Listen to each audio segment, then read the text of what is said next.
প্রিয় বন্ধুরা, আজকে পীর আলাউদ্দিন সিদ্দিকী নকশবন্দি রহমতুল্লাহ আলাইহির দিয়া একটি অত্যন্ত পরীক্ষিত ওজিফা শেয়ার করব। পীর সাহেব বলেন, যে কোনো মুসিবত, পেরেশানি, রোগ, শোক আসবে, কিন্তু যদি এই ওজিফাটি করেন তাহলে তার বরকতে সকল বিপদ, মুসিবত, রোগ, শোক টিকতে পারবে না। ওজিফার বরকতে দিল, দেমাগ রোশন হবে, কবরও আলোকিত হবে, ঘরের মধ্যে মিল মহব্বত হবে, ঝগড়া বিবাদ থাকবে না। এই ওজিফাটি তিনি সকল মুসলমানের জন্য অনুমতি দেন, সুতরাং আপনিও এই ওজিফাটি করতে পারবেন।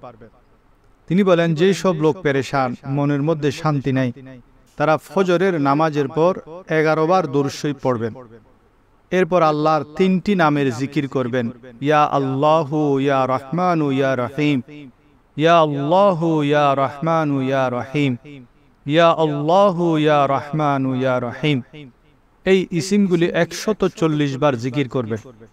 আর এশারের নামাজের পর 100 বার দুরূদ শরীফ, 100 বার ইয়া হাইয়্যু ইয়া কাইয়্যুম, ইয়া হাইয়্যু ইয়া কাইয়্যুম পড়বেন।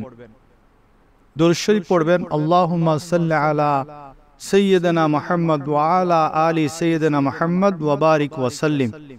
আল্লাহুম্মা সাল্লি আলা সাইয়্যিদিনা মুহাম্মদ ওয়া আলা আলি সাইয়্যিদিনা মুহাম্মদ ওয়া বারিক ওয়া সাল্লিম।